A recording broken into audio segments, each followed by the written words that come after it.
Hello, my dear students. Welcome to the Slate class of physics. In this class, we will do the chapter of kinematics and we will do some questions. In the previous classes, we have completed the concept of distance, displacement, speed, velocity, acceleration, and deceleration. We have done some questions, but we will apply all those concepts on this new question and we will learn the concepts. So the question is, an object with initial velocity 20 meters per second decelerates at 4 meters per second square to reach the velocity of 8 meters per second, right? Then it travels at constant velocity for 4 seconds. Then it once again decelerates to come to rest so that the total time of journey is 12 seconds. देखिए क्या हो रहा है, first part of journey में वो decelerate कर रहा है at 4 meters per second square from 20 meters per second to 8 meters per second. Next part of journey mein he is traveling at constant velocity and once again to come to rest he decelerates once again, right? So the first part is sketch velocity time graph of complete journey. ठीक है, we have to sketch velocity time graph of complete journey. So for the first part of journey, what is his initial velocity? His initial velocity is 20 meters per second. His final velocity is 8 meters per second. His deceleration is 4 meters per second square, and because it is deceleration इसके साथ negative sign जरूर लगाना है, ठीक है? And find out the time he is taking to come to this velocity. Which formula you will use here?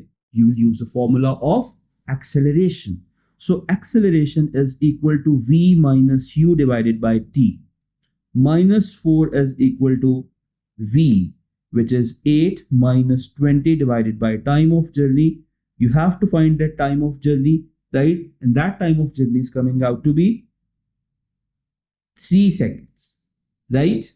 Okay, in the next part of journey, determine deceleration while slowing down. ठीक है, ये तो हम इसको बाद में find out करेंगे. हम इस वेलोसिटी टाइम ग्राफ को स्केच करते हैं. सो आप ग्राफ ड्रॉ करेंगे.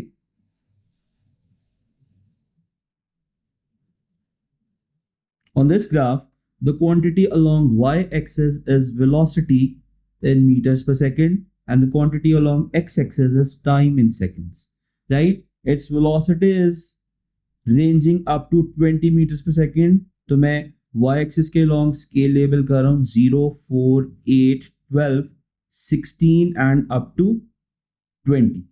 So first 3 seconds में उसकी velocity drop हो रही है. किस वैल्यू पे ड्रॉप हो रही है? 8 meters per second. ठीक है. Then he is traveling at constant velocity for 4 seconds. So 3 से further 4 seconds will be a total of 7 seconds. So 7 seconds पे उसकी velocity constant रही. Up to 7 seconds उसकी velocity constant रही. ठीक है. And then further he is coming to rest in the total time of 12 seconds. तो जहां पर टाइम कंप्लीट हो जाएगा 12 seconds पे, वहां पर वो अल्टीमेटली रेस्ट पर आ जाए. Now you will join all these points to form a graph which is its velocity time graph. आप इन पॉइंट्स को ज्वाइन करें with the help of straight line. Why straight line? Because it has constant deceleration ना, तो gradient constant होना चाहिए. Then it has constant velocity. Then once again it has constant deceleration. Right? He's asking you to determine the deceleration while slowing down in part B. So first part की deceleration तो given है question में ही. First part की deceleration है -4 meters per second square. Last part की deceleration के लिए आप इस point के coordinates लिखें. This is 7 and 8 and this coordinate is 12 and 0. ठीक है, 7 and 8 and this coordinate is 12 and 0. So B part का solution यहीं पे कर देते हैं. Deceleration is equal to the gradient of the graph which is y2 minus y1 divided by x2 minus x1. ठीक है, so आप लिखेंगे 8 minus 0 divided by 7 minus 12. ठीक है, this is 8 divided by minus 5 which is minus 1.6 meters per second square.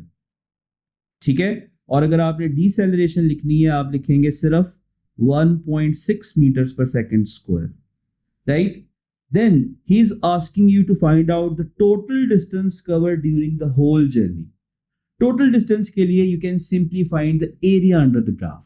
ठीक है, अब अपनी ग्राफ की शेप देखें और मुझे बताइए कि ये कौन सी डेफिनेट शेप है। ये कोई डेफिनेट शेप नहीं, बट आप इस शेप को ब्रेक कर सकते हैं इनटू वन ट्राइंगल और वन ट्रापीजियम, या फिर आप दो ट्रापीजियम्स फॉर्म कर सकते हैं। मैं इसको यहां से स्प्लिट करता हूं।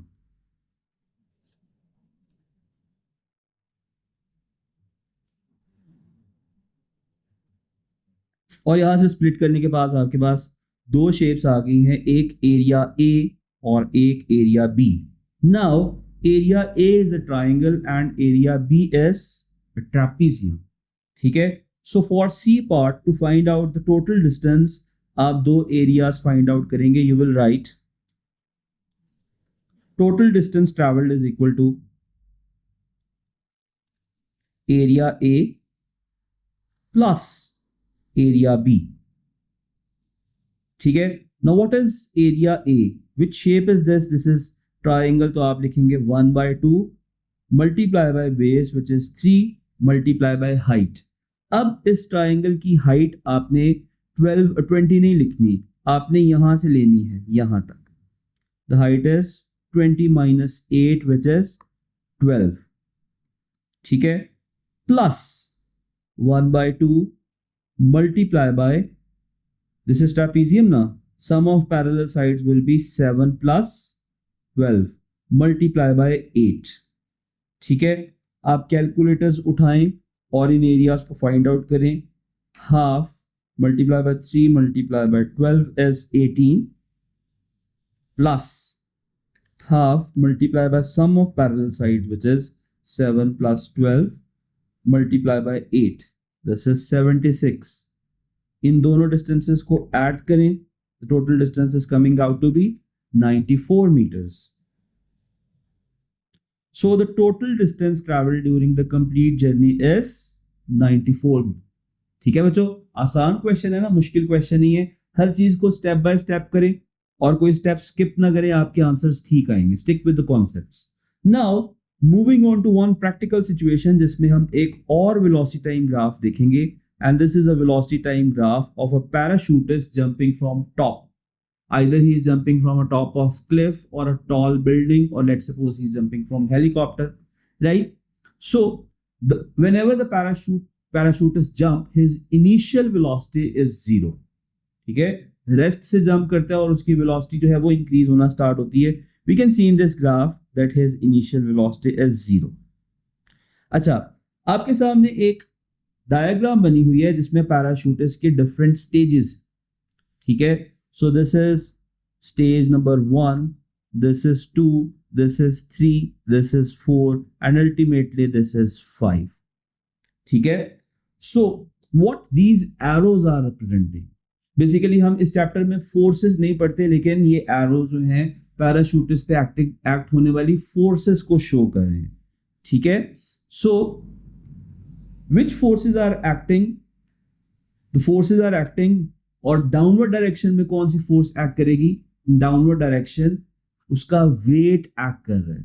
ठीक है, so this downward force is his weight. ये भी वेट है, ये भी वेट है, ये भी वेट है, ये भी वेट है, और ये डाउनवर्ड वेट। ठीक है, अच्छा, अब जो एरो की लेंथ है ना बच्चों, वो उसके मैग्नीट्यूड को, फोर्स के मैग्नीट्यूड को रिप्रेजेंट कर रही है, राइट? सो फर्स्ट जो आपका एरो है, फर्स्ट जो डाउनवर्ड एरो है, that is representing his weight, और वेट थ्रू आउट कॉन्स्टेंट रहता है, इस वजह से उनको शो करने के लिए एरो भी जो है उसकी length fixed. And what this upward arrow is representing? This upward arrow is representing air resistance. This upward arrow is representing air resistance. ठीक है, शुरू में उसकी स्पीड कम है तो एयर रेजिस्टेंस भी कम है, तो उसको छोटे एरो से रिप्रेजेंट किया होगा। ठीक है, डायग्राम 2 में एयर रेजिस्टेंस ज्यादा हुई तो उसको एक लार्जर एरो से रिप्रेजेंट किया हो। ठीक है, अब आप देखिए कि what is happening in stage 1। Stage 1 में जो है weight is greater than his reaction force, sorry his air resistance तो उसकी स्पीड इंक्रीज होगी डाउनवर्ड डायरेक्शन, ठीक है, और इस पॉइंट तक स्पीड इंक्रीज होती रहेगी, ठीक है. So this is stage 1 of the graph, and what is happening in stage 1 of the graph, that his speed is gradually increasing but the gradient of the graph is decreasing. That's why हम कहेंगे कि it's case of acceleration, but because gradient जो है वो decrease हो रहा है, line की steepness कम हो रही है, this is decreasing acceleration. This is decreasing acceleration, right? What is happening in stage 2? इस पॉइंट तक स्टेज 2 जो है वो है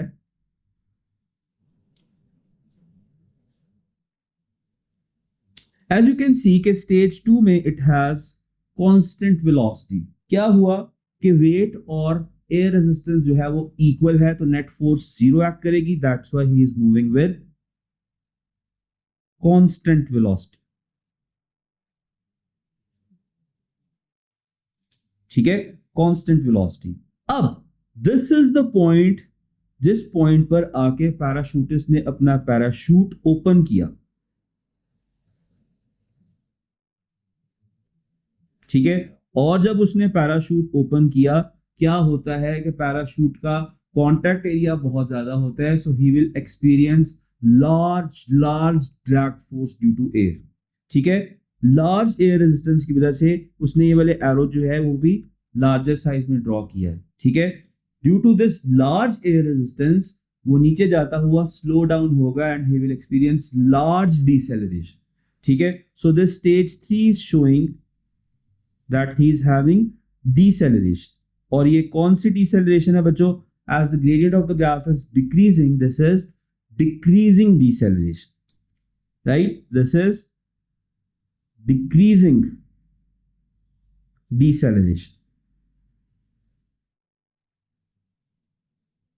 ठीक है. सो इस पॉइंट पर आते आते डिसेलरेशन जो है वो कांस्टेंट वेलोसिटी में कन्वर्ट हो गई है. So this is stage 4 of the graph. अब जैसे जैसे पैराशूटर्स की वेलोसिटी रिड्यूस हुई तो उसके ऊपर एयर रेजिस्टेंस भी रिड्यूस होगी, और जब एयर रेजिस्टेंस रिड्यूस हुई अल्टीमेटली वेट की इक्वल हो गई. once again the forces were balanced and the net force was 0. So once again in stage number 4 he is traveling at constant velocity, ठीक है, constant terminal velocity, ठीक है. लेकिन ये टर्मिनल वेलोसिटी इस स्टेज पर भी थी, let's call it VT1 and let's call this terminal velocity VT2. तो पहले वाली टर्मिनल वेलोसिटी की क्या जरूरत थी और सेकंड वाले की क्या जरूरत है बच्चों? पहले वाली टर्मिनल वेलोसिटी बहुत लार्ज थी. अगर उस टर्मिनल वेलोसिटी से ऑब्जेक्ट ग्राउंड पर हिट करे, पर्सन ग्राउंड पर हिट करे तो सर्वाइवल नहीं होगा, ठीक है, इंजरी होगी, डेथ भी हो सकती है, ठीक है. सो सेकंड टर्मिनल वेलोसिटी पे he can land easy. Okay, what is happening in the last part of journey? Last part of journey में he is touching down the ground and his velocity is ultimately becoming 0, ठीक है. Last part of journey को मैं 0.5 लिख देता हूं. 0.5 पर क्या हो रहा है? 0.5 पर उसकी वेलोसिटी 0 हो रही है. It's case of deceleration and this is deceleration to rest, ठीक है बच्चों. सो एग्जाम में आपको ये सारी की सारी स्टेजेस या कोई ऐसी सिचुएशन गिवन होगी, वो कहेगा इसका वेलोसिटी टाइम ग्राफ या तो स्केच करें या ग्राफ सिचुएशन पहले से बता देगा, वो कहेगा इसके ग्राफ को एक्सप्लेन करें. So this is how you explain the different stages of graph, right. So I hope कि आपको इस क्लास में हर चीज बड़ी डिटेल से समझ आएगी. लेकिन this class connects with the next part which is very important. So stay tune for the next class. Thank you.